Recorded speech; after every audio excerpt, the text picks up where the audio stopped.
Merci beaucoup, c'est un plaisir de donner ce séminaire. J'ai la liste de mes collaborateurs ici. Je les ai mis en bleu toutes les personnes qui ont été visiteurs chez nous et je voulais d'abord remercier le service, les gens qui nous soutiennent, le support de labo parce qu'on a beaucoup de visiteurs, on a beaucoup de postdocs et sans l'aide de service support de notre laboratoire, en grande partie de ces travaux n'auraient pas pu aboutir. C'est pareil avec les bourses, toutes les bourses que j'ai eues et toutes les bourses que Anne et Laure et les autres personnes ont géré, ils sont beaucoup de choses. Alors pour faire des recherches, c'est important d'avoir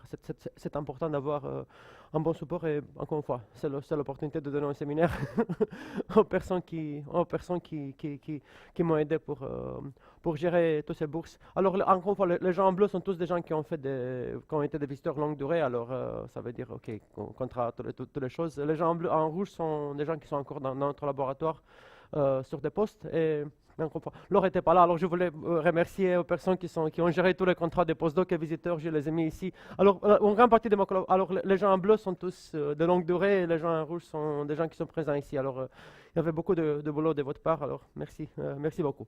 Et les bourses également. Ok, pourquoi on étudie les trous noirs? On les étudie parce qu'ils existent dans la nature, on les voit dans le ciel, il y a beaucoup de manières de voir des trous noirs. On les trouve dans des choses qu'on appelle des systèmes binaires, où il y a deux étoiles qui tournent une autour de l'autre. Et là, ils ont une masse qui va entre une masse de Soleil et une trentaine de masses de Soleil. Ça, c'est la masse du Soleil. Alors, ils sont des trous noirs qui ont à peu près la même masse que notre Soleil.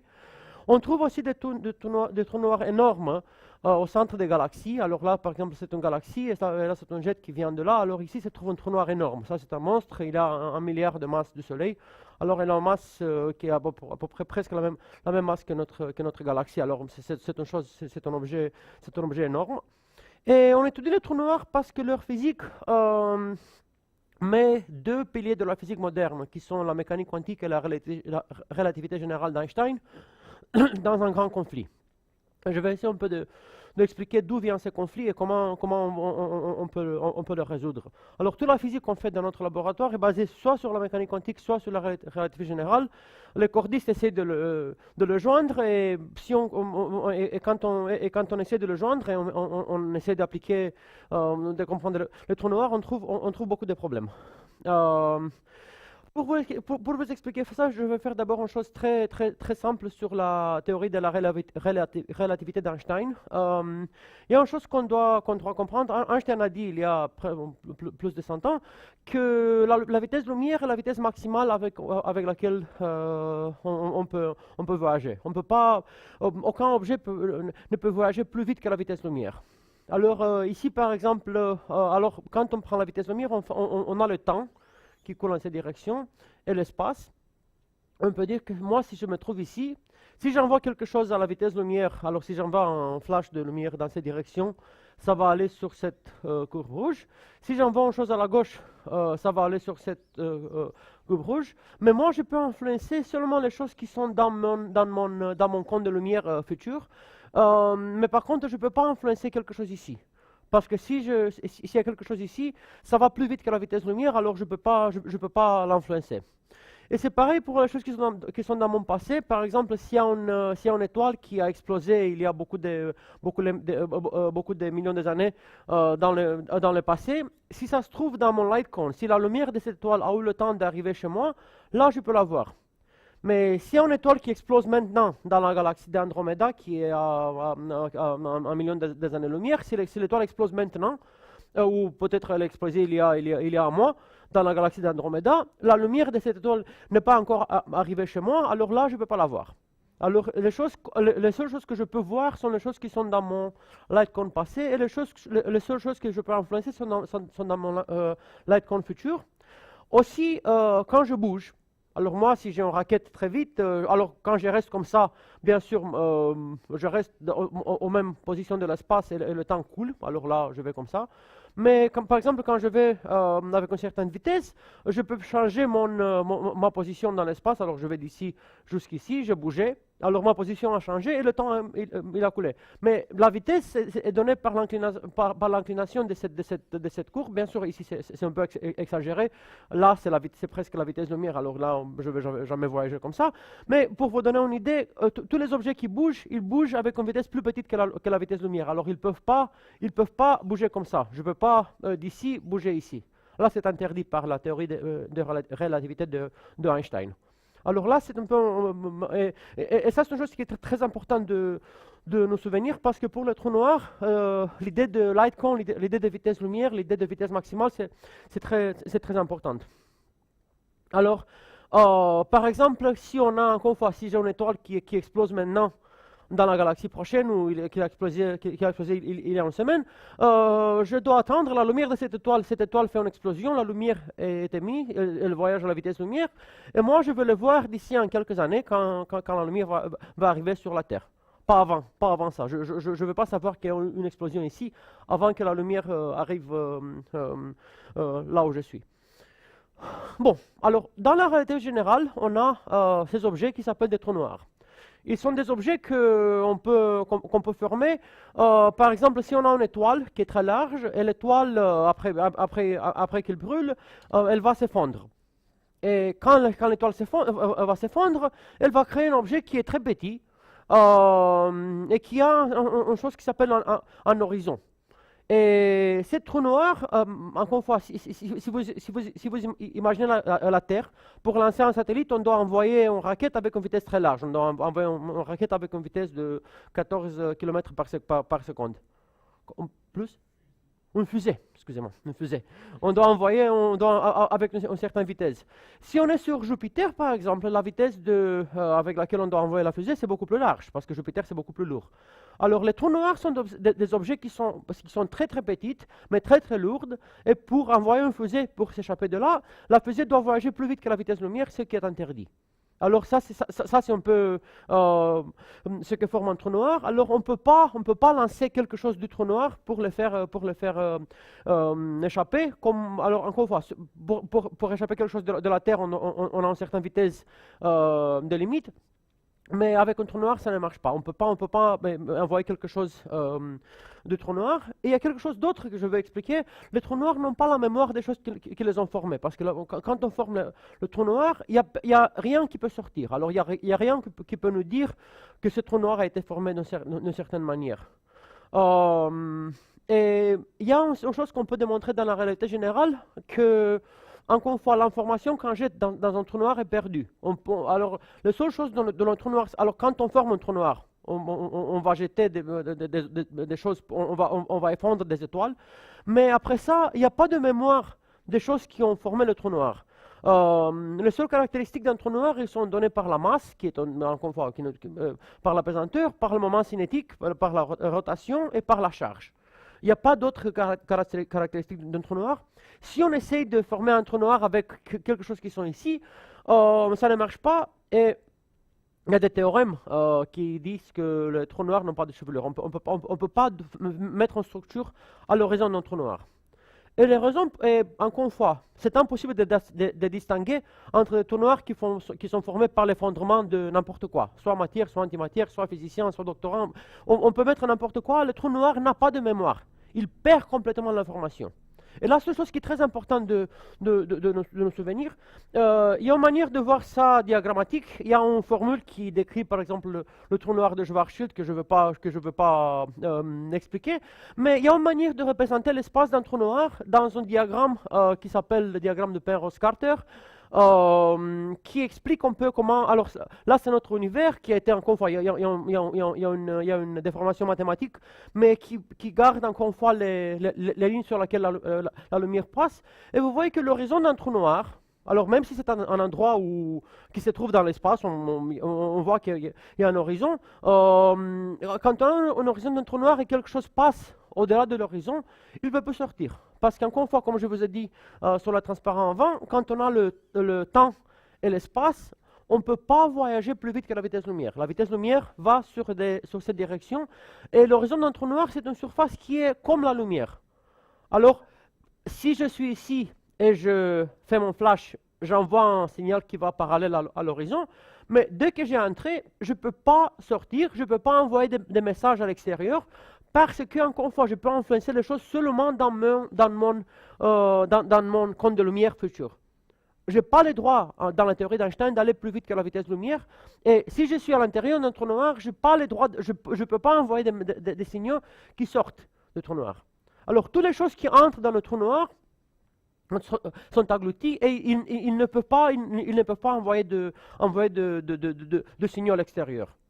Ça, c'est un monstre. Alors, on voit, c'est une chose qui mange de l'information, qui mange toutes les choses entrent, et dès qu'ils passent ici, ils sont perdus.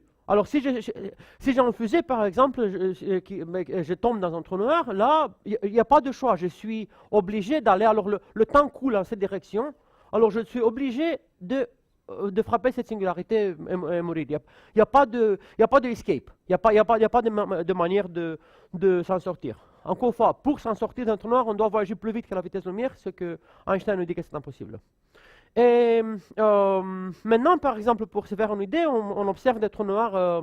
Il y a un séminaire l'année dernière, au début de l'année, par Chiara Caprini sur les trous noirs qui s'effondrent. Alors, on a par exemple des expériences qui voient qu'on peut avoir deux trous noirs, une autour de l'autre, qui circulent et qui vont s'effondrer. Il y a une vidéo que j'ai trouvée sur le site LIGO, alors il y a un qui nous montre un peu comment deux trous noirs.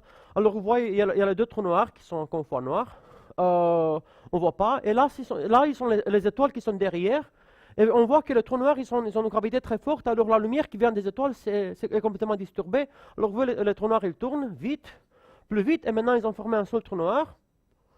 Et après ça, toutes les choses sont stables, toutes les choses se stabilisent, il n'y a plus de, encore une fois, je veux mettre ça. Alors, quand le trou noir tourne, il y a un système très perturbé, il y a beaucoup de ondes gravitationnelles qui sont émises, qui sont observées par les observateurs sur la Terre. Et après que ça finit, ça forme un trou noir normal qui reste là comme un cochon, il fait rien, il reste. Alors, ils sont des choses qui sont ils sont des objets qui sont très énergétiques. Là, c'est le signal qu'on a entendu. Alors, encore une fois, il y avait l'expérience LIGO qui a mesuré la connaissance des trous noirs avec les ondes gravitationnelles. Et on voit qu'on a les trous noirs qui tournent, il émet un certain signal. Et quand ils sont très proches du collapse, ils vont très vite. Il y a un signal qu'on entend comme un chirp. Alors, je ne sais pas si on peut écouter. Vous avez une plaque. Ça, c'est le signal. Alors, ça, c'est une chose qu'on peut encore une fois mesurer sur les observateurs sur la Terre. Mais les trous noirs qui coalescent, par exemple, les trous noirs qui ont été observés par LIGO, ils ont émis une énergie énorme. Ils ont émis une énergie qui était plus large que la luminosité de tout l'univers. Ils sont vraiment des objets qui ont une physique étrange et merveilleuse d'un autre côté. Ok, ça c'est bon, ça on comprend sur les trous noirs dans la mécanique, dans la théorie générale de la relativité de Einstein. Par contre, dans la mécanique quantique, qui est la physique, qui est la partie de physique qui explique les phénomènes à courte distance, on a une autre manière de faire la physique. On n'utilise pas la gravitation, on utilise des champs. Et dans la mécanique quantique, il y a une chose qui s'appelle la fonction d'onde. Je ne veux pas entrer dans trop de détails, mais il y a une chose dans la mécanique quantique que l'information n'est jamais perdue. Il y a une manière de... Alors, on peut démontrer que pour que la mécanique quantique fait du sens, pour que la mécanique quantique puisse expliquer le monde réel, et on a plein d'observations que la mécanique quantique est une théorie correcte, dans la mécanique quantique, l'information n'est jamais perdue. Alors, si on a un processus dans lequel on jette de l'information dans le trou noir, dans la mécanique quantique, on doit récupérer cette information. On peut pas, dans la mécanique quantique, on n'a pas de processus dans lequel l'information est perdue. Dans un trou noir, encore une fois, on jette l'information et l'information est effacée, elle n'existe plus. Et dans la mécanique quantique, on n'a pas le droit de faire ça. Et ça vient dans certaines propriétés d'un opérateur qui s'appelle hermitien, je ne veux pas rentrer dans des détails. Et quand on étudie les trous noirs dans la mécanique quantique, on voit qu'on peut associer, ça a été démontré il y a beaucoup d'années par Hawking et par Bekenstein, qu'on peut associer à un trou noir une certaine entropie et une certaine température. La température, tout le monde sait c'est quoi la température. L'entropie est donnée par le nombre de degrés de liberté. Alors l'entropie nous dit que, par exemple, si j'ai la glace, elle a une entropie très petite parce que les atomes sont tous, et les molécules sont tous une après l'autre, ils ne bougent pas.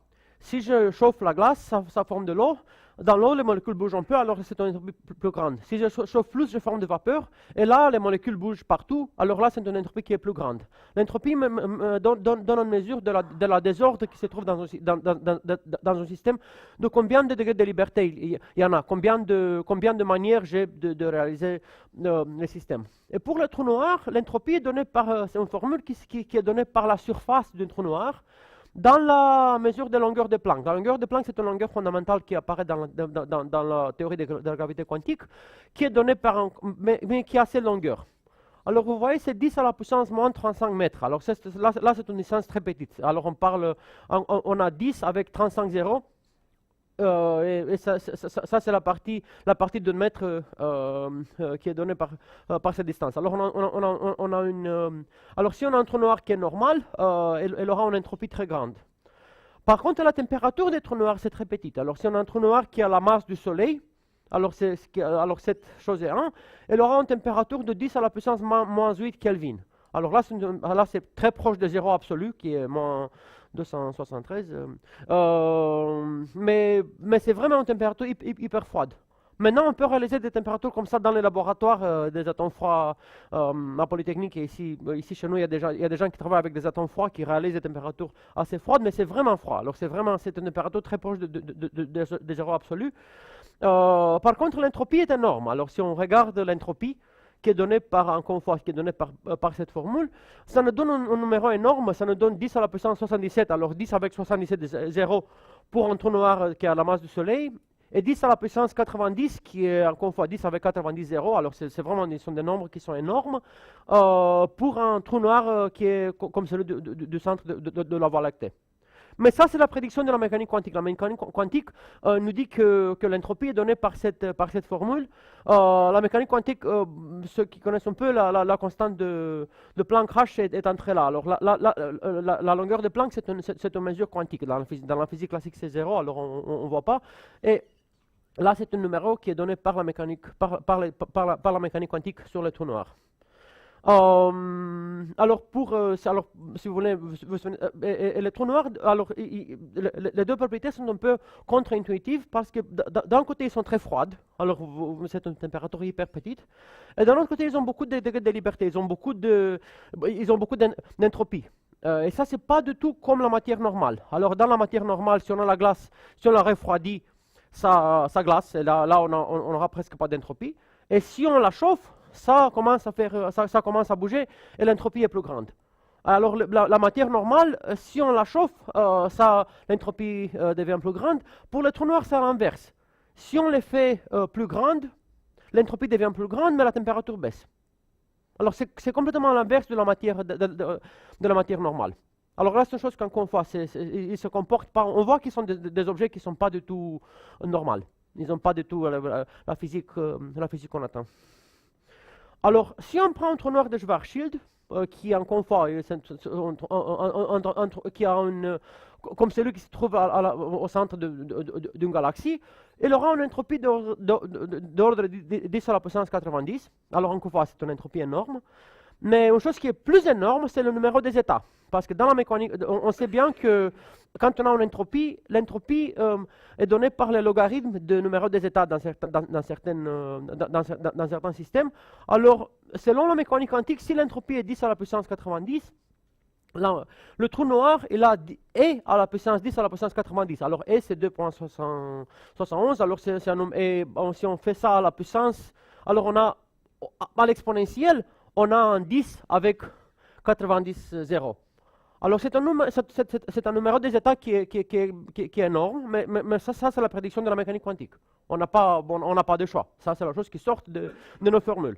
Alors on a ce numéro énorme des états qui est donné par la mécanique quantique. Par contre, dans la réalité générale, comme j'ai essayé d'expliquer avant, l'horizon est une surface nulle. Alors, on n'a pas de chevelure, les trous noirs n'ont pas de structure à l'horizon. Et ça veut dire que pour un certain masse et un moment angulaire, le trou noir est unique. Alors, on a un seul état. Alors, la théorie d'Einstein prédit que le trou noir a un seul état.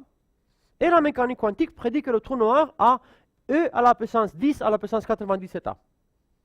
Et là, c'est vraiment une discrépance énorme. Ça, c'est le plus grand nombre non expliqué de la physique. Alors, dans la physique, on a des contradictions, on a des problèmes, on a des paradoxes. Mais ça, c'est le plus grand nombre dans la physique qu'on ne peut pas expliquer. On a encore deux approches. On a la mécanique quantique qui est très bien établie, on voit dans les laboratoires. On a la théorie d'Einstein qui marche très bien. Alors, les GPS marchent parce que la théorie d'Einstein est correcte. Alors, on mesure, on a deux théories qui sont très bien établies. Mais quand on essaie de les appliquer au trou noir, on trouve encore une fois un état dans la théorie d'Einstein et E à la puissance 10 à la puissance 90 états dans la mécanique quantique. Alors là, c'est vraiment la galère. On ne sait pas exactement quoi faire. C'est vraiment, et là ça confond tout le monde. On ne sait pas exactement comment résoudre le problème. Et là, ça donne beaucoup de paradoxes. Bien sûr, quand on a une discrépance comme ça, là, on peut essayer, on peut formaliser, on peut trouver beaucoup de paradoxes qui arrivent, comme le paradoxe d'information de Hawking, qui est très connu. Mais il y a des autres. Encore une fois, quand on a un numéro comme ça qui ne coule pas, on a deux approches qui nous donnent des choses assez différentes. On peut faire beaucoup de paradoxes. Mais encore une fois, la discrépance énorme entre les deux théories, ça vient de là. Ça vient de cette différence entre les numéros des états qui sont complètement différents. Alors, comment résoudre le problème? Comment trouver une solution à ces problèmes? Comment faire quelque chose? Et pour faire quelque chose, pour résoudre le problème, on a besoin d'une théorie qui intègre d'un côté la mécanique quantique, d'un autre côté la relativité générale d'Einstein, et là ça s'appelle une théorie quantique de la gravité. La théorie quantique de la gravité qui marche mieux, qui est la plus puissante et qui est la seule qui est de point de vue mathématique est bien établie. Les autres sont, il y a des autres théories mais qui sont plutôt au stage embryonnaire. La théorie qui marche mieux, c'est la théorie des cordes. Alors, on ne sait pas encore une fois si la théorie des cordes explique le monde réel ou pas, mais c'est qu'on sait que la théorie des cordes peut bien unifier de point de vue théorique la mécanique quantique et la relativité générale d'Einstein. Là, on sait bien. Alors, là, c'est un endroit, là, c'est un laboratoire, pas un laboratoire, là, c'est un cadre théorique dans lequel on peut étudier ces conflits, on peut espérer bien de le résoudre. Alors, comment le résoudre dans la théorie des cordes? Pour vous donner un peu de comment je veux dire, saveur de comment ça marche la théorie des cordes. Je ne veux pas rentrer dans le détail. On prend beaucoup des années pour l'apprendre et on n'arrive pas même quand on est âgé. C'est une théorie qui a beaucoup de branches. Mais dans la théorie des cordes, c'est une théorie qui habite en 10 dimensions. Mais là, c'est pas grave, c'est pas trop important. Mais on a beaucoup des objets. Alors, dans le monde réel, par exemple, on a des électrons qui sont des particules. Mais dans une théorie qui est dans plus de dimensions, on peut avoir des autres objets. On peut avoir des cordes qui sont, encore une fois, comme les fils. On peut avoir des membranes. Mais on peut avoir des membranes qui sont plus larges parce qu'on a 10 dimensions. Alors, on peut avoir des membranes qui sont des membranes en 2 dimensions, 3 dimensions, 5 dimensions. On peut avoir des membranes qui sont aussi des objets fondamentaux de cette théorie. Alors, comme dans le monde réel, les objets fondamentaux sont des électrons et des quarks qu'on observe, qui forment tout, et qui sont des particules, dans la théorie des cordes, les objets fondamentaux sont des cordes, sont des choses qui sont, encore une fois, soit comme des membranes ou des cordes, que je fais ici, que j'ai représenté ici. Alors, dans la théorie des cordes, on peut construire des trous noirs. On peut construire des trous noirs, et là je vais expliquer un peu comment on les fait. Et quand on construit des trous noirs dans la théorie des cordes, on peut vraiment calculer leur entropie. On peut vraiment calculer ce numéro de 10 à la puissance, de E à la puissance 10 à la puissance 90. On peut le calculer, on peut énumérer leur état. Et on peut obtenir vraiment on peut voir exactement comment cette entropie,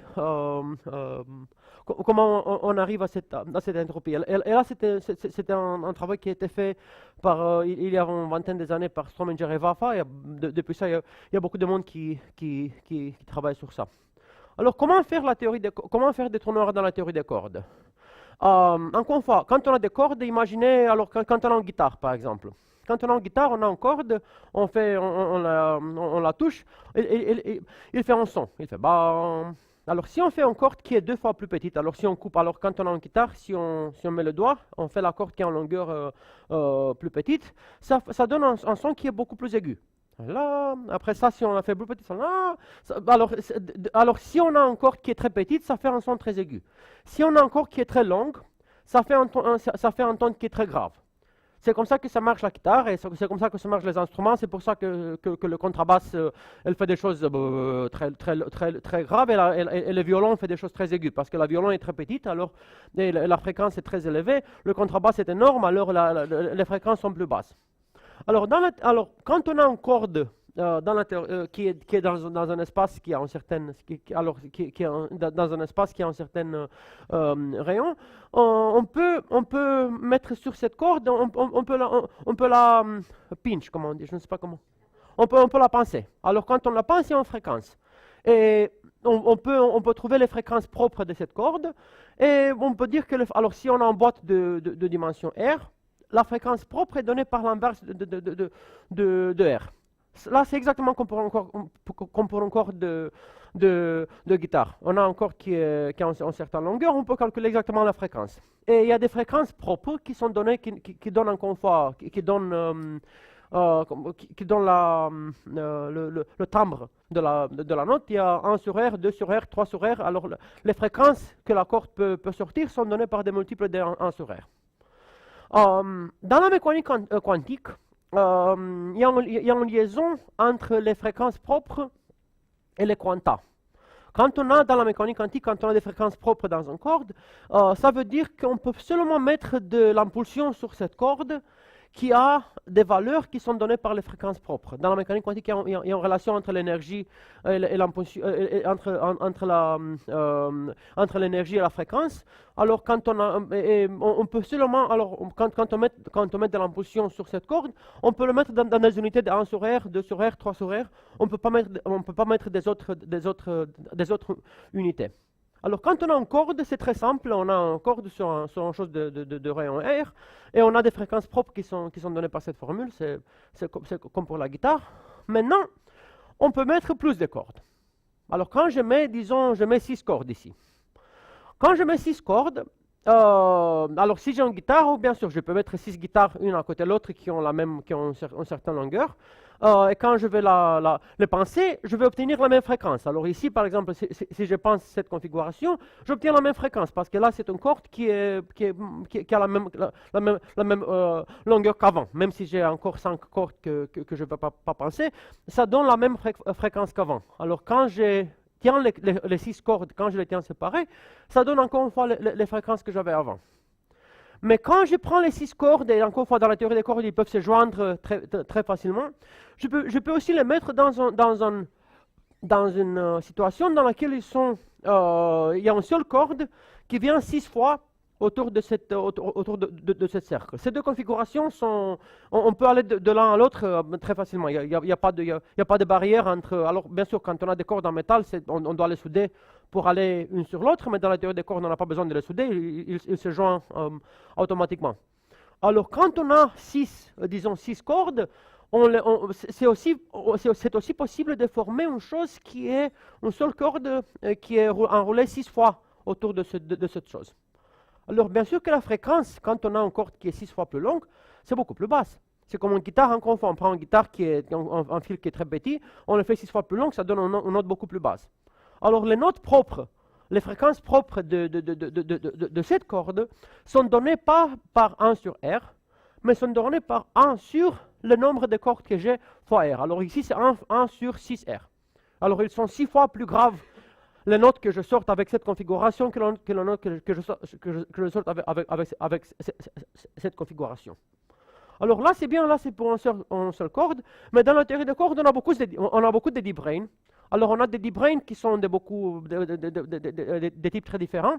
Et pour former un trou noir, par exemple, j'ai besoin de mettre des objets qui s'appellent D-branes, D1-branes, D5-branes, qui sont des D-branes dans notre dimension, dans un certain endroit sur un certain espace, et de mettre de l'impulsion. Alors, dans la théorie des cordes, le truc est joli, on a des cordes qui ont deux bouts. Alors, on peut avoir une corde qui a un bout sur les choses en bleu, qui sont les D5 brains, et on peut avoir une autre corde qui a l'autre bout sur une chose en rouge, qui est le D1 brain. Alors, de ce point de vue de cette corde verte, on peut se demander quelle est la longueur qu'elle sent. Encore une fois, dans les choses avant, ici, le truc vert, il doit aller une fois et il revient à lui-même, alors il y a une fréquence. Ici, il doit aller 6 fois pour revenir à lui-même, alors il a une autre fréquence qui est plus basse, qui est 6 fois plus basse. Mais la question, si on met une corde comme ça, qui a un bout sur un brin de type bleu et l'autre sur le rouge, combien de fois il doit aller pour revenir au même endroit?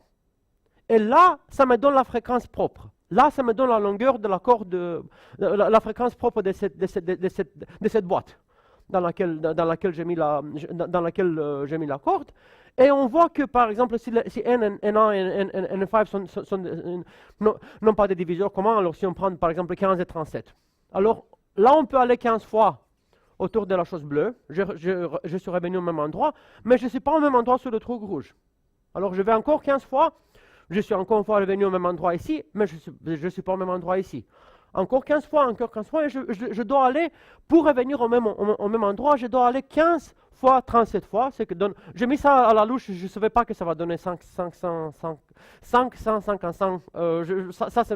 J'ai mis 15 et 37 sans penser avant, mais ça donnait un numéro très, très joli. Mais vous voyez que quand on a une boîte dans certaines longueurs, on pense, ah, j'ai une boîte, dans la boîte, je mets des choses, je vais en fréquence qui va être 1 sur R. Mais quand on a des D-branes, des choses comme ça, la fréquence propre, c'est plus petite, mais c'est plus petite par beaucoup de choses. C'est vraiment 500 fois plus petite que pour une boîte normale. Et ça vient encore une fois parce que dans la théorie des cordes, j'ai des objets qui ont un bout sur une chose et un bout sur l'autre. Et ça me permet de baisser cette fréquence, de baisser cette fréquence propre de la boîte. Et c'est ça le phénomène qui me permet d'obtenir cette entropie énorme. Parce que comment ça marche? Je vous ai dit que la fréquence propre de la boîte, ça me donne les unités d'impulsion que je peux mettre. Ça me donne, comment je veux dire, ça me donne la monnaie que j'ai. Alors par exemple, quand j'ai une somme de 10 000 euros, je peux la réaliser avec des monnaies d'1 euro ou de 10 centimes, ou je peux mettre 200 euros. J'ai beaucoup de manières de réaliser une certaine somme avec des pièces d'argent. La valeur de la pièce d'argent est donnée par ce numéro qui est encore une fois 1 sur N1 fois N5. Et quand j'ai une bougie totale qui est donnée par le numéro d'impulsion, j'ai une bougie totale qui est MP, et le bougie total peut être réalisé en additionnant des numéros qui sont des multiples de 1 sur N1 fois N5. Et pour trouver ça, donc, l'entropie de ce système, le numéro des états de ce système, c'est vraiment la manière de partitionner ces numéros dans des unités de 1. On peut dire autrement, c'est la manière de partitionner NP dans des unités de 1 sur N1 fois N5. C'est la même chose, parce que, encore une fois, soit je partitionne 10 000 euros dans des unités d'un euro, soit je partitionne 100 euros dans des unités d'un centime. C'est le même numéro de partition.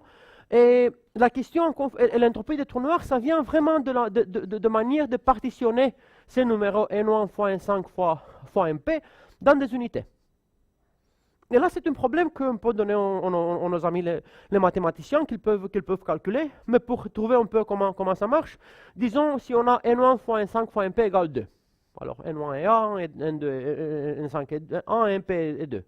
Là, on a deux partitions. On peut faire 2 avec 1 euro plus 1 euro, soit on prend monnaie de 2 euros. On a deux manières de réaliser 2 euros avec les monnaies qu'on a. Si on a N1 fois N5 fois MP égale 4, on a beaucoup plus de partitions. Par exemple, on peut faire 4 égale 1 plus 1 plus 1 plus 1, on peut faire 4 1 plus 1 plus 2, 1 plus 3, 4, mais aussi 2 plus 2. Alors on voit que si N1 fois N5 fois Np égale 4, on a 5 partitions. Et si le nombre devient plus large, le nombre de partitions devient très grand. Alors par exemple, on voit que si le numéro est 5, on peut avoir en place 1, 2, ça et ça. Alors on a plus de partitions, et le nombre de partitions, ça augmente très vite avec le bouger qu'on a. Et quand N1 fois N5 fois Np devient très large, là, on va chez nos amis les matheux qui nous donnent la formule, qui nous explique quel est le numéro de partition qu'on a. Et on trouve un numéro de partition qui est donné par l'exponentielle, par l'exponentielle d'un certain nombre qui s'appelle S. Et ce nombre S est donné par cette formule très jolie, 2pi fois racine carrée de N1 fois N5 fois Np. Et là, c'est le résultat qui vient encore une fois de la théorie des cordes, qui vient de cette manière de réaliser le trou noir.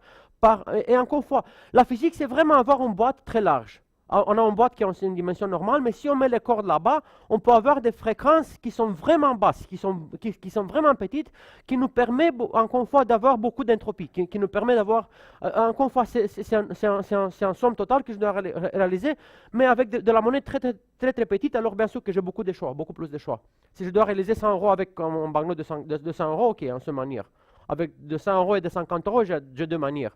Mais si je fais 100 euros avec des centimes, là, j'ai plein de manières de réaliser 100 euros. Alors, c'est vraiment baisser le prix, le prix des excitations qui me permet d'avoir une entropie énorme et j'obtiens ces résultats. En comptant des trous noirs, j'obtiens ces résultats qui est donné par cette formule, qui est d'abord très jolie. Alors, c'est vraiment une formule très sympa.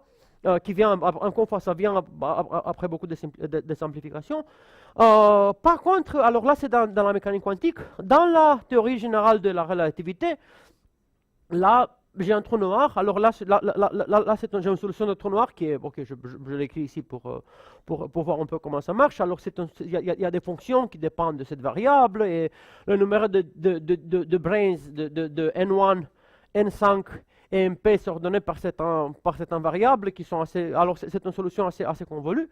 Mais dans ces solutions, on peut calculer, il y a un horizon, il y a un trou noir qui existe à R égale 0. Pour ceux qui connaissent un peu, l'horizon d'un trou noir, c'est là où la composante du GTT vient à 0. Alors là, on peut voir que quand R égale 0, Z1 explose, Z5 explose, Zp explose. Alors cette chose est en puissance négative, alors ça va à 0. Alors le trou noir se trouve à R égale 0, dans l'endroit R égale 0. Et on peut calculer l'entropie de Bekenstein-Hawking qui est donnée par la surface dans les unités de Planck. Et on obtient exactement pile poil le même résultat. Et là, c'est une chose qui a vraiment étonné les gens. Là c'était un résultat qui était obtenu par Strominger-Vav il y a une vingtaine d'années. Et ça, c'est une chose qui a vraiment étonné les gens. Parce que d'un côté, je prends un trou noir dans la relativité générale d'Einstein avec quelques modifications, je calcule une surface et ça me donne cette entropie. D'un autre côté, je prends tous ces systèmes de Brown avec des choses qui sont plus longues, mais je calcule encore une fois le numéro de partitions. Ils sont deux calculs qui sont complètement différents, qui n'ont rien à faire un avec l'autre, et qui me donnent exactement la même formule. Et bien sûr, on peut faire des calculs avec des trous noirs qui sont beaucoup plus compliqués. On obtient des choses qui, des choses qui sont. C'est vraiment étonnant. On fait deux calculs qui n'ont rien à faire un avec l'autre, et on obtient exactement le même truc. On obtient exactement le même résultat.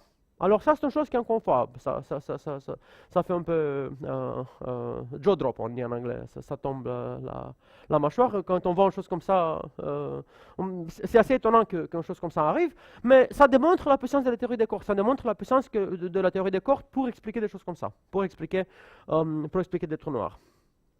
Et encore une fois, on obtient des choses qui s'appellent des fonctions hypergéométriques, des choses hyper compliquées, et on fait deux calculs qui n'ont rien à faire un avec l'autre.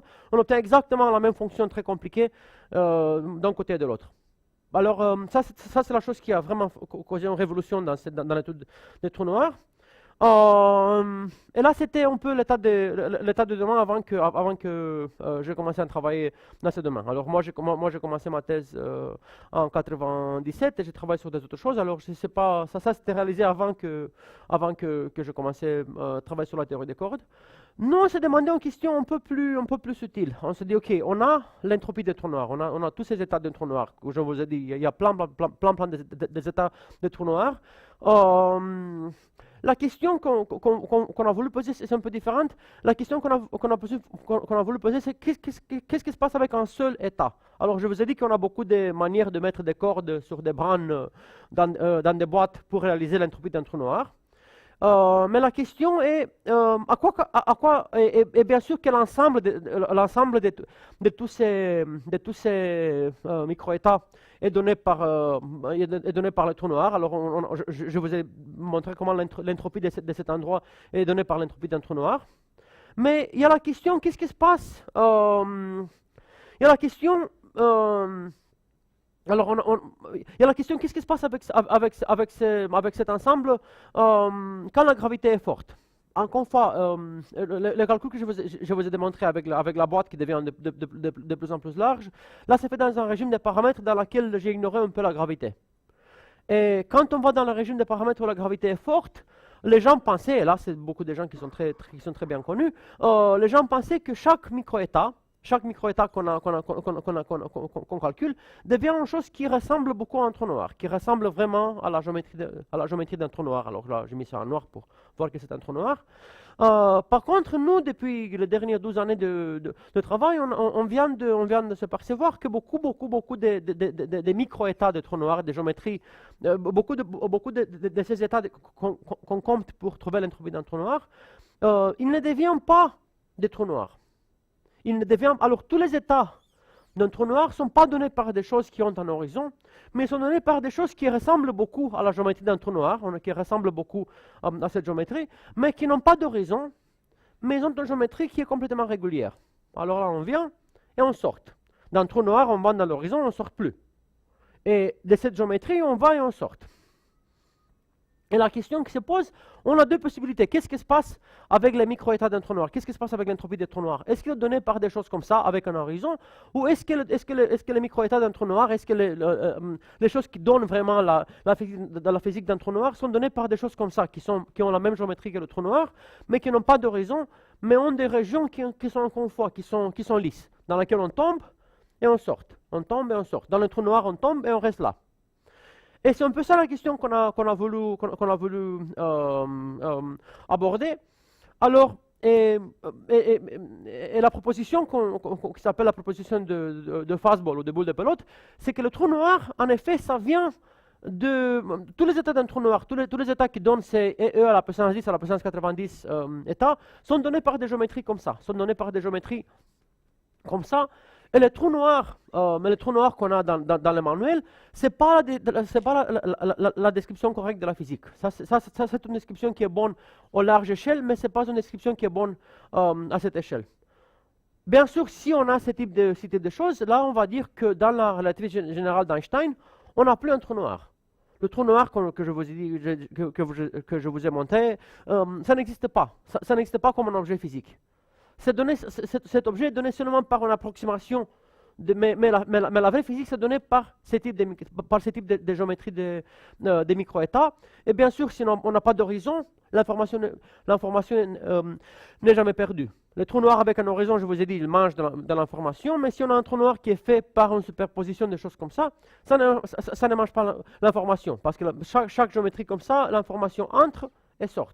Entre et sort. On n'a pas des gens qui mangent l'information. Pour voir un peu la différence, quelle est la différence entre la manière de penser au trou noir avec un trou noir avec un horizon et un trou noir avec ces micro-états, on doit un peu penser comment on pense au gaz dans ces chambres. Dans ces chambres, on a du gaz, on a de l'air, et de l'oxygène et l'azote. Alors, il y a deux manières de décrire l'air. Il y a une manière d'écrire l'air qui s'appelle la mécanique des fluides, ou la thermodynamique.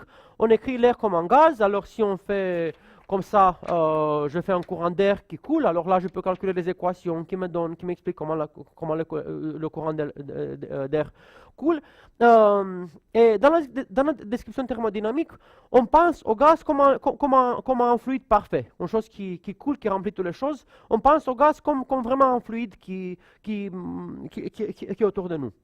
Il y a une autre manière de penser au gaz, qui est que l'air n'est pas fait par un fluide, mais il est fait par des molécules. Et on sait bien que la description correcte du gaz, c'est pas un fluide, c'est pas une chose continue, mais on a vraiment beaucoup de molécules qui vont à la vitesse de 250 km à l'heure, qui nous frappent tout le temps, et on est toujours frappé par la molécule. On n'a pas cette sensation, on a la sensation de pression, mais l'air, il est fait par des molécules qui vont à la vitesse de 250 km à l'heure, et qui se frappent une sur l'autre, et là, c'est la vraie description de l'air. Mais pour voler des avions ou pour avoir un ventilateur, je m'en fiche un peu que l'air il est fait par des molécules d'oxygène et d'azote.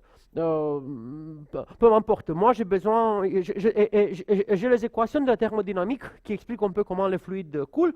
Et ces équations sont très bonnes. Si je vais faire un ventilateur ou si je veux faire un avion qui vole, si je veux faire un aile d'avion, là, je n'ai pas besoin de savoir que l'air est fait par des molécules. Ce n'est pas une chose qui est nécessaire. Bien sûr que c'est correct, mais ce n'est pas nécessaire. Et c'est pareil un peu avec le trou noir. On a la solution de trou noir qu'on trouve dans le manuel que je vous ai expliqué, qui est la solution avec l'horizon, qui mange l'information, qui a cette propriété qui sont horribles. Et on a une autre description qui serait donnée par ces géométries que j'essaie de vous montrer, qui s'appelle des géométries des micro-états. Et la description correcte d'un trou noir, c'est par cette géométrie.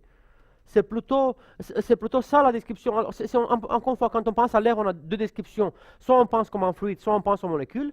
Mais on sait bien que la manière correcte de penser à l'air, c'est des molécules. Alors quand on respire, c'est l'oxygène de l'air qui entre dans nos poumons, qui réagit avec les autres choses. Alors sont les molécules d'oxygène, de dioxygène qui viennent dans nos poumons, qui entrent dans le sang. C'est pas un fluide. Il n'y a pas de fluide qui vient. Alors, c'est clair que la vraie description est donnée par les molécules et pas par le fluide. Mais la description par le fluide, c'est très utile. Encore une fois, si on a des avions, on s'en fiche un peu que l'air est fait des molécules. Ici, c'est pareil, avec le trou noir. Si on veut étudier la physique à la distance, aux grandes distances d'un trou noir, on s'en fiche un peu que le trou noir est fait par des géométries des micro-états. Peu importe, il n'y a pas de rélevance pour les expériences qui sont faites à la grande échelle. Mais si je fais faire une expérience au niveau de l'horizon, là j'ai besoin d'avoir ces géométries. Ces géométries sont très importantes. Si je pense pas dans cette manière, si je pense avec ça, je veux trouver le paradoxe. Alors le paradoxe entre un état et à la puissance 10, à la puissance 90, c'est toi que je vous ai dit avant. Alors, dans cette description, il y a un seul état, mais cette description, je vous ai dit, c'est pas correct. C'est pas correct. La vraie description, c'est celle-là où on trouve vraiment beaucoup de micro-états, beaucoup des états d'un trou noir. Encore une fois, il y a des autres manières de dire ça, mais c'est qu'on dit que l'horizon d'un trou noir, c'est vraiment un endroit où il n'y en a pas un espace libre. C'est un endroit où on trouve beaucoup de choses. On trouve beaucoup de micro-états, beaucoup de géométries. C'est vraiment un endroit où se trouve beaucoup de choses. L'horizon d'un trou noir, ce n'est pas une chose calme et sympa. C'est vraiment un endroit où la physique est très compliquée. Dans la théorie d'Einstein, c'est pas comme ça. Dans la théorie d'Einstein, si on a un trou noir énorme, on peut avoir un horizon qui est très lisse. Là, on peut tomber avec une raquette à l'intérieur d'un trou noir en buvant notre café. Il n'y a pas de problème. Dans la théorie d'Einstein, on peut tomber à l'intérieur d'un trou noir. Bien sûr, après ça, on aura du mal à s'en sortir. Mais quand on passe l'horizon, il n'y a pas de problème. Ici, non, ce qu'on essaie de dire, c'est que ce n'est pas du tout le cas. Ce n'est pas du tout le cas. L'horizon d'un trou noir, ce n'est pas un endroit qu'on peut passer en buvant notre café tranquillement. C'est un endroit qui est très violent. Et quand on tombe là, on va être frappé, soit par une chose qui s'appelle mur de feu ou firewall, soit par une chose, soit on va trouver une certaine structure. Et là, c'est un peu ce qu'on essaie de faire. Je ne veux pas entrer dans les détails pour expliquer un peu comment ça marche. Là, c'est peut-être, je n'ai pas trop de temps et je voulais insister sur des choses euh, qui sont sympas de point de vue physique. Alors, ce qu'on essaie de faire, dans mon groupe avec mes collaborateurs, c'est vraiment de trouver des solutions comme ça, c'est vraiment de trouver de résoudre ces paradoxes en construisant à la main et avec Mathematica et avec des choses, en construisant beaucoup de solutions comme ça. Encore une fois, on doit construire E à la puissance 10 à la puissance 90 solutions. Alors, c'est vraiment beaucoup de solutions qu'on construit, mais on les fait très bien. Mais pour faire ça, encore une fois, je vous ai dit, ça c'est la solution de ces paradoxes. Mais à ce moment, vous devez commencer à me poser des questions, parce que je vous ai dit avant que c'est très difficile d'avoir quelque chose à l'horizon d'un trou noir. J'ai dit qu'il y a des théorèmes qui interdisent qu'à l'horizon d'un trou noir, il doit y avoir quelque chose. Parce que l'horizon d'un trou noir, c'est une surface nulle, alors pour rester là-bas, on doit aller à la vitesse lumière. Et les gens n'aiment pas voyager à la vitesse lumière, on ne peut pas mettre de la matière qui voyage à la vitesse lumière, c'est interdit par la théorie d'Einstein. Mais tous ces états, toutes ces solutions qu'on construit, encore une fois, ils ont vraiment la même dimension que le trou noir. Alors on peut penser à ces objets comme des choses qui restent à l'horizon d'un trou noir, même si c'est interdit par la théorie d'Einstein. Et je vais un peu vous expliquer comment ça se passe. D'un côté, alors il y a trois caractéristiques qui sont vraiment étonnantes sur les choses que nous construisons, qui ont vraiment en physique, qui est bien au-delà de choses qui sont normales et habituelles. D'un côté, quand on regarde un trou noir, et on regarde l'horizon d'un trou noir, on peut s'imaginer qu'est-ce qui se passe si la gravité devient plus forte. Alors on sait que la gravité sur la Terre est 9,8, c'est l'accélération gravitationnelle qui est donnée par la constante de Newton, mais on peut se demander qu'est-ce qui se passe si la constante de Newton devient 2 fois plus grande. Alors sur la Terre, on va être attiré par la Terre pas avec 100 kg, mais avec 200 kg, alors ça sera assez difficile pour mes pieds. On peut faire des expériences comme ça, et d'habitude, quand la gravité devient plus forte, la gravité est une force attractive et toutes les choses sont attirées par la gravité, toutes les choses deviennent plus petites. Alors moi, si la gravité était deux fois plus forte, j'étais beaucoup plus courbé, mes muscles doivent être beaucoup plus tenses pour me soutenir. C'est pareil avec les bâtiments, c'est pareil avec toutes les choses. Par contre, l'horizon d'un trou noir, alors quand on a un trou noir, l'horizon d'un trou noir devient plus grand. Alors on a d'un côté la matière normale. Et quand on met la gravité 2 fois plus forte, la matière normale devient plus petite. Le Soleil, par exemple, deviendrait plus petit. Toutes les choses deviennent plus petites parce que la gravité est attractive. Mais le trou noir, il devient plus grand. Il devient plus large. Alors là, c'est une chose assez étonnante. Et pour construire des géométries de trous noirs, on a besoin d'avoir une certaine matière qui grandisse avec la gravité, qui devient plus large avec la gravité. Et dans la théorie des cordes, on a bien des matières comme ça. Alors, les D-branes que je vous ai expliqués sont des objets qui ont une certaine masse qui est donnée par la racine carrée de l'inverse de la constante de Newton. Alors, si la constante de Newton est plus grande, les D-branes qu'on a dans la théorie des cordes, les objets que je vous ai montrés, qui sont comme des membranes et comme des cordes, ils deviennent moins lourds. Alors, c'est assez étonnant, mais encore une fois, ils sont des calculs qui sortent de la théorie des cordes. Et bien sûr, quand une chose devient moins lourde, imaginons qu'on a une force centrifuge. Alors, il y a une chose, si j'ai une force centrifuge avec une pierre, et la pierre, quand les choses deviennent moins lourdes, la force centrifuge a l'intention de les faire plus grandes.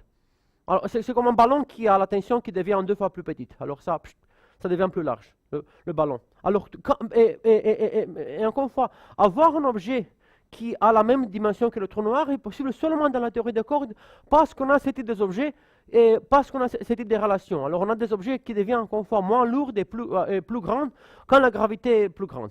Mais là, c'est encore une chose qui est assez inhabituelle.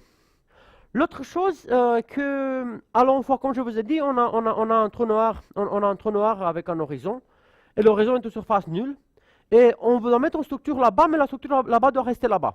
elle doit pas tomber dans un trou noir. Et là, c'est très difficile. Je vous ai montré dans la transparence avant le diagramme le diagramme de Penrose dans un trou noir. Alors, l'horizon d'un trou noir, c'est une surface comme ça. Et là, c'est une surface nulle. Alors, souvenez-vous, on a le temps, on a l'espace, et la lumière, elle va par des choses, elle va sur des rayons nuls. Alors, pour mettre à l'horizon d'un trou noir une certaine structure, comme on essaie de construire, cette structure doit rester là-bas. Mais vous voyez que cette structure, parce qu'elle reste là-bas, elle voyage à la vitesse lumière. Cette structure voyage dans cette direction. Parce que si je mets par exemple, si je mets même moi-même ici, et je ne voyage pas à la vitesse lumière, je vais entrer à l'intérieur. Toutes les choses normales qui ne vont pas à la vitesse lumière, elles vont comme ça. C'est seulement la lumière et c'est seulement les objets qui vont à la vitesse lumière qui peuvent se maintenir dans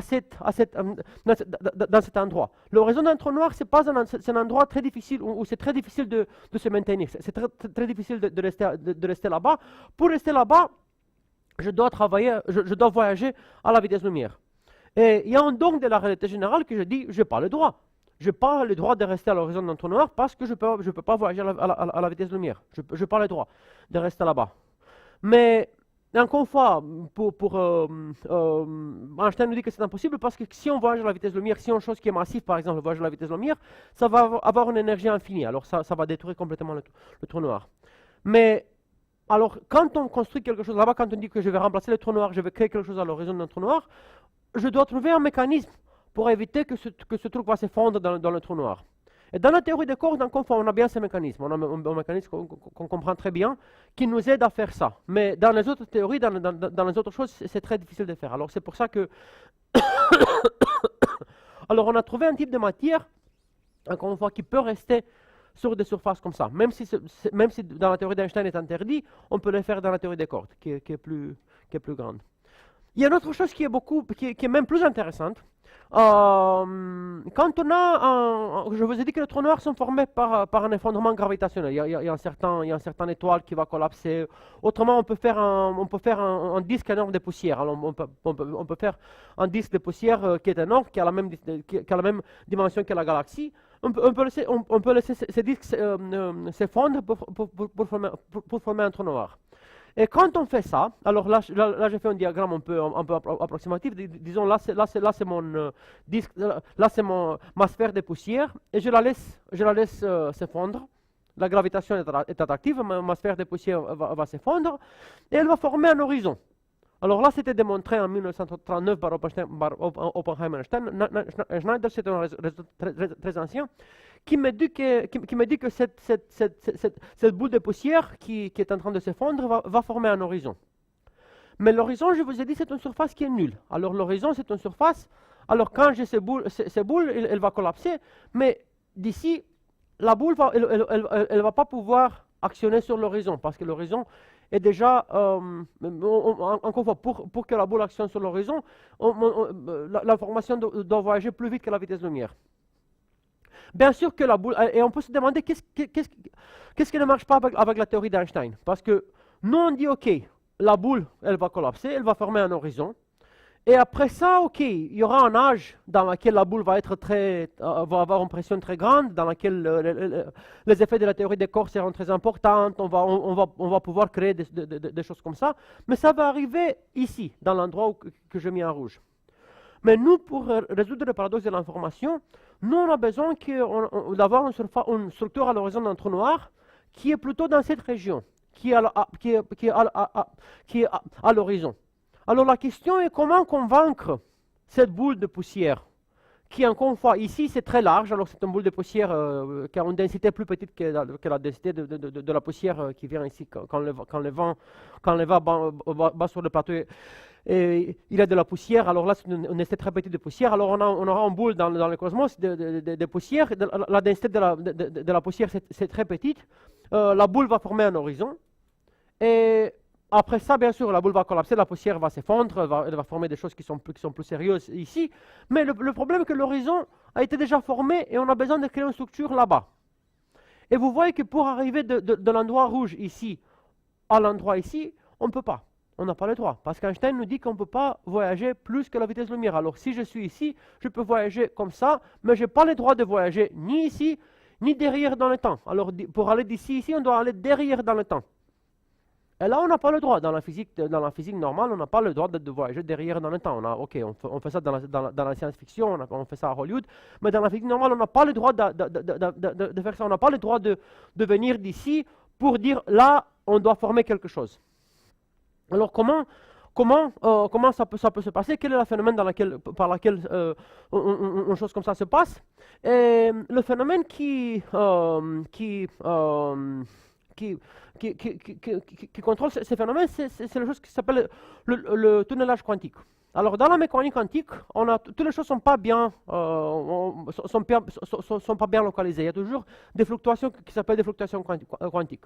Alors toutes les choses peuvent être, alors même si dans la mécanique classique, je suis ici, il y a une certaine probabilité dans la mécanique quantique que je peux calculer que je suis pas ici, mais je suis ici, un mètre à côté. Bien sûr, c'est une probabilité très petite qu'on peut calculer, bien sûr, c'est une chose qu'on donne aux étudiants aux licences de calculer. C'est un calcul qu'on peut faire. Quelle est la probabilité que je me trouve sur la Lune, que je me trouve dans notre chambre? Et c'est une probabilité très très petite.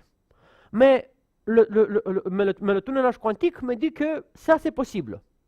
Encore une fois, avec une très petite probabilité. C'est pareil par exemple, pour me transformer en chocolat. Alors, toutes mes molécules que j'ai, c'est du carbone et de l'eau et des autres choses.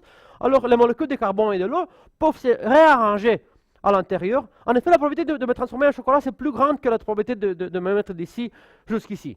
De point de vue de la mécanique quantique, la probabilité de me transformer en chocolat, c'est plus grande, mais c'est une probabilité, mais c'est quand même, mais on discute des choses qui sont infinitésimales.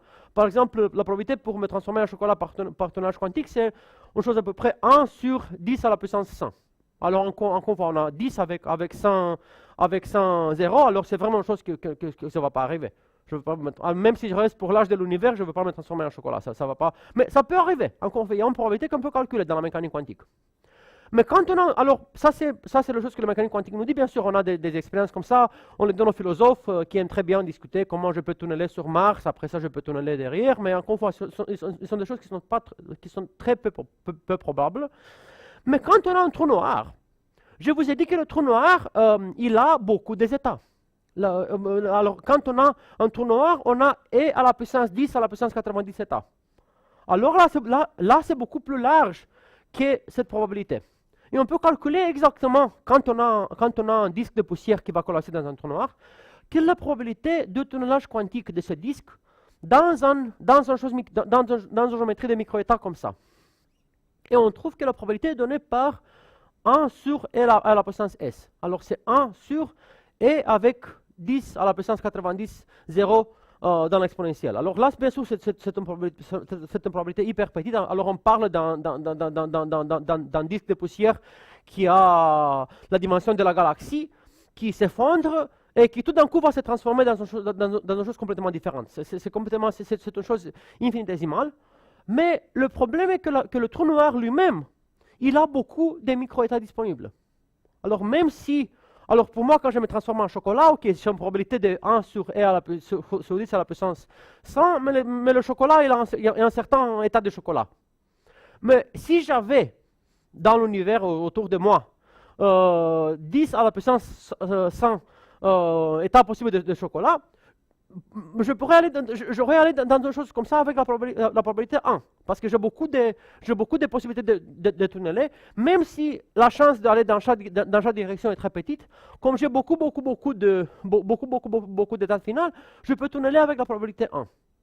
Et c'est ça que se passe dans un trou noir. On peut vraiment, quand on a une chose de poussière, même si la probabilité de tunneler est très petite, il y a beaucoup d'états qui sont disponibles.